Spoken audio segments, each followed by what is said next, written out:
was raised in a very conservative household. I married my ex-wife when we were only 21 and had our daughter and son immediately. 3 years ago, my daughter said she was dating a black dude. I was vehemently against it and told her she wasn't allowed to date him. She didn't listen and her mother was on her side. We had lots of arguments and I disowned her, which caused a rift in my marriage, and I asked my ex-wife to choose between her and me. She told me that she chose her. I packed my bag that day and left. My friends stopped talking to me, and so did my co-workers. I was like, screw it, I'm done. I got divorced and moved to another state, leaving all behind. Then I met my current girlfriend. She is Latina and she was my landlady. We didn't interact that much initially except for pleasantries, but with time we started interacting more. She learned about my cooking habits. Basically, I don't know how to cook. I never learned. My ex used to do it. So when I found myself single, I tried to cook some chicken breast and it turned into rubber. So I looked on the internet for what to do and they told me to make soup. That's what I've been doing for the past few years. I just make chicken soup with lots of veggies and put rice in it. There's no way I could mess it up. So when she learned about that, she invited me to have a real dinner with her. She is an exceptional cook. That's when I started falling for her and we started dating soon after. So I've gone through a great transformation in how I think. So a month ago I decided to contact my daughter to tell her that I was sorry and I wish her a happy life. I wrote that I had no say in whether she wanted to meet me, but if she wanted, I wanted to start over. She called me and started crying. She's 7 months pregnant and the dude left her. She's going to be a single mother. I consoled her and we started talking. I drove her to where I lived and she met my girlfriend. They liked each other very much. When my ex came to know of it, she lost her crap, told me I was a hypocrite and that I'd destroyed our marriage. She's also mad at our daughter for talking to me. She said she sacrificed her marriage to support her. No one can really blame my daughter for how she's feeling. I was technically right about the dude for the wrong reasons. Ex is telling me that if I've changed my mind about race thing, then I should come back to her, but I love my girlfriend. I don't think I'm wrong here. Yes, you are completely the idiot. Let's recap. You destroyed your relationship with your daughter over racism and then have a BS ultimatum to your wife of having to choose between her daughter or her husband. A totally crappy decision no matter who she chooses, because she either loses her husband and marriage or loses her only daughter. The only silver lining is that choosing her daughter was morally correct, but that was no solace given what she lost.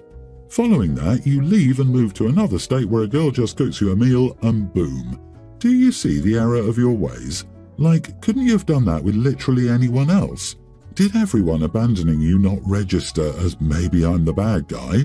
Nope, it took a brown woman serving you to figure out you're a total idiot. You may have been right about the guy your daughter dated being crap, but you'll know better. Do better, OP. That poor woman, the ex will never forgive him or get over it, and she's probably going to hold it against the daughter too. She said to OP if he changed his mind about race, he should come back to her. So she's not over OP if she thinks he should return to her because of this. To see him doing the very thing that destroyed their marriage has to be like a knife to the heart, even if she didn't care, and clearly she still does. I think the ex-wife is a lost cause. I hope she doesn't poison the daughter against him. Well, you can't go back, but you need to be apologetic with every step you take for a long, long time, because your behavior caused turmoil in 3 lives. I hope you understand that you did something bad, and now there's a problem. There's no who's right or wrong here. Be there for your daughter and her child, support them, and book an appointment with a therapist. I'm telling you, it will definitely help. Also, you should give an apology to your ex and tell her it's in the past and be humble. My buddy Jack was married and had a kid during that marriage. As the kid grew older, things got increasingly weird because the kid started looking less and less like him. One day, someone made too many jokes about the kid being adopted and Jack snapped. He used one of those mail-in DNA test kits and Jack wasn't the father. He went to his doctor and got the same result. They divorced and he was stuck with child support and alimony because the kid was born in a marriage and was now a tween. He's refused to see either of them since. Jack had a successful business, but when the global issue hit, it suffered over a 90% drop in revenue. We live in a state with one of the first lockdowns and one of the last to lift it. Jack closed his business and had to sell everything, including his house, to pay off his debt and keep up with his child support and alimony until he eventually got the court to lower them. He talked me into buying and reopening his business when things got better. Jack helped me out of friendship and refused any payment. When we're almost back to pre-Panini revenue, he finally accepted an assistant manager position and we're rocking. I'm grateful to him for my success, so I cover him whenever we go out. As a result, he gets to go to places and do things beyond what his salary would allow him to do. The problem is, my fiancée has increasingly gotten mad over this situation. She accuses him of ducking his legal obligations and me of supporting him to do so. Things blew up recently when our friend group was planning for our Christmas vacation. Of course, I'm paying for Jack and we got into a big argument. She wants me to stop, but I don't want to, since even after covering him, my income is still several times what it was before he talked me into buying his business. She's threatened not to go and got several people on her side, so now I don't know what to do. Not the idiot, but bro, your relationship has an expiration date. You have very different values. You see your friend as someone who got lied to and screwed by his ex. She sees him as a deadbeat who abandoned his kid, and by paying for him, you support a deadbeat. You guys need to get on the same page about your values before you can move forward with marriage. Also, if you marry this woman, get a prenup. Excuse me, a guy raises a child for a decade and never sees the kid again? Even considering the backstory, that says something about his character. I would think your fiancé would have more of a problem with you hanging out with this guy at all versus what money you're spending on him. OP, you are the idiot. Are you building a future with your fiancé or Jack?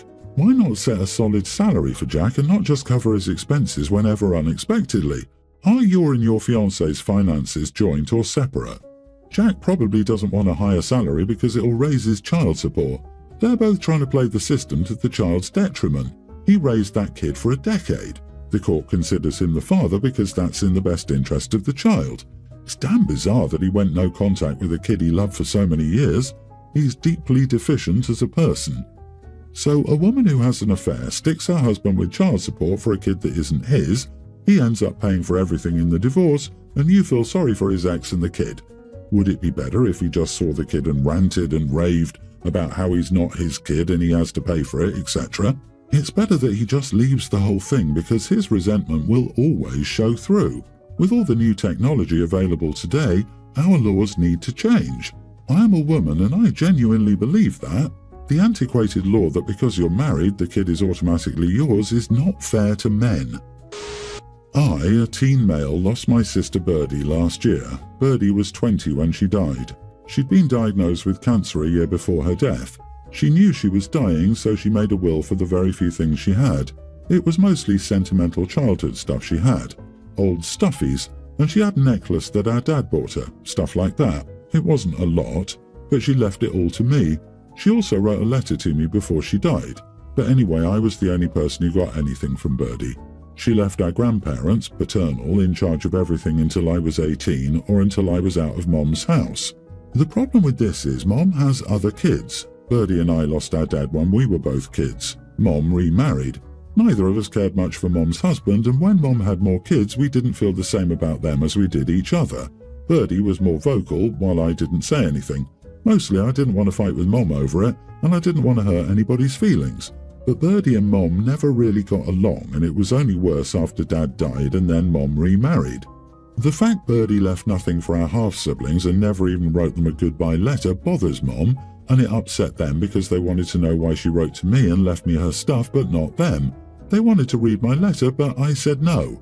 It became a fight with Mom then, and she wanted to know why Birdie left the rest of the family nothing, and why, even when she knew she was dying, she couldn't find a way to embrace the other kids enough to give them something. A small goodbye. I showed Mom the letter because Birdie wrote a lot about her feelings and mentioned things she and I discussed when Mom wasn't around. I knew the letter would be a lot. Birdie said clearly she never loved or cared about the other kids at all and wanted me to know that she didn't want them to have anything. But if I felt differently, and if I ended up loving them one day and wanted to give them something of hers, that she wouldn't be mad. Mom read the whole thing twice, if not 3 times, and then she asked me why I'd shown her the letter and what I wanted her to do. She was so mad she was shaking, and she told me I was never to show my half-siblings. I pointed out I'd said no to them reading it already. Nothing else was said that day, but then my mom told me I was cruel for rubbing my sister's words in her face, and she wanted me to know she might never be able to forgive me for it. She told me forgiveness would be off the table if I ever breathed a word of it to her other kids. Am I the idiot? Not the idiot, she asked and didn't like the answer. The answer wasn't yours, it was Birdie's, and in her own words. I'm sure it stung like heck, but she asked. It's not right or fair for her to be mad at you for giving her what she wanted. Birdie had the right to do with her stuff what she wanted. It would be best not to show the letter to the others. Ever. I would get copies and put the original letter somewhere safe until you can move into your own place in a few years. I'm just thinking, oh my Jesus, the mother sounds like she doesn't even care at all that her child died and is more concerned about what she left to her other children that her child never really was close to. What is seriously wrong with this world? The mother was a piece of work. Period. This lady consistently put all her other children's wants before the one dying. She's your classic, now that I have my do-over family, I don't give a crap about the starter kid's parent. The OP is not the idiot. I'm very sorry for the loss. I, 25 male, blew up on my sister's 21 boyfriend, 24, after months of him constantly bragging about his Tesla. I met him a few months ago and it seemed like his entire personality was his Tesla. I would say stuff like, I have to stop at the gas station, and he would say, what's that? I haven't heard about it in years, or make stupid comments that would lead back to him owning a Tesla Model 3. I didn't mind it at first, but then it became to the point where he was always bringing it up every time in conversation, and everyone seemed annoyed by it. I'm pretty successful in my career, selling one of my businesses for around low 8 figures a year ago, and started investing in low-risk investments. I've been living a modest life, own a small 3-bedroom house, starting another business in pest control, and own a 2023 Civic Sport that I paid for in cash. One thing I can't stand is someone bragging or being flashy about money. Today, my brother and I were talking about buying a car, and he came in and insisted on buying a Tesla because it's the future of cars. He was bragging about the entire thing and trying to convince my brother that even with the high price, it's worth it. It didn't bother me until he said, don't end up like your brother buying a Honda Civic, they're trash. I blew up at that point, telling him that he didn't know what he was talking about. He wanted to look rich and pretend to be rich because he had a Tesla while living at his parents' house. I then proceeded to tell him that I had enough money to buy 10 of his Teslas in cash, and it's really not impressive, but rather makes him seem like a moron trying to brag about owning a Tesla. If you want to pretend to be rich, you should back the talk instead of leasing a Tesla. This made him upset and he left my parents' house immediately.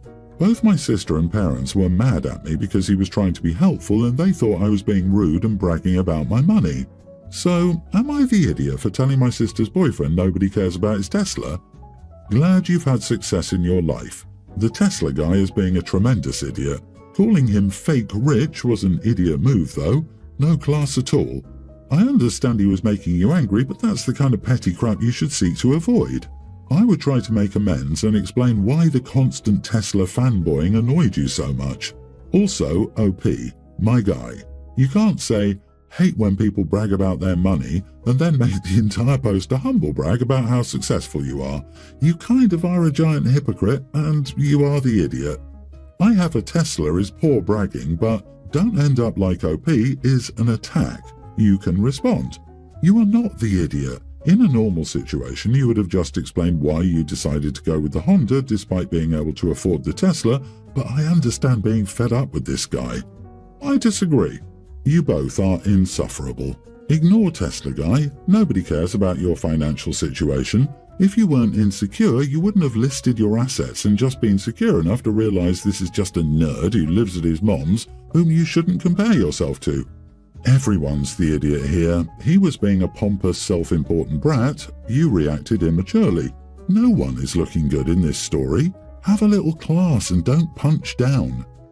Update. I apologize for being an idiot to my parents and sister. I would also like to apologize to people. I didn't mean to come off as bragging. I spent 6 years building out a service-based business that ended up becoming very niche and sold that to a larger public company for a mixture of stock and cash. I didn't mean to be an idiot or outburst like that. This came after months of annoyance and disrespect. The boyfriend is a real estate agent and college educated and would often make jokes about being better than other people and then backtrack on them. He looks down on people who didn't go to college and have hard-working jobs. I will not be apologizing to the boyfriend due to the past few months. He's been making comments about how starting a pest control company is a stupid idea and always trying to give financial advice despite him not actually being qualified to give any advice. The attack didn't just come because of a Honda Civic, but because he told my brother it would be a bad financial decision to get anything other than a Tesla in today's economy. I won't apologize to him because he viewed me as another broke person in his life. I feel terrible for bragging and putting him in his place, but I don't regret it because he deserved it.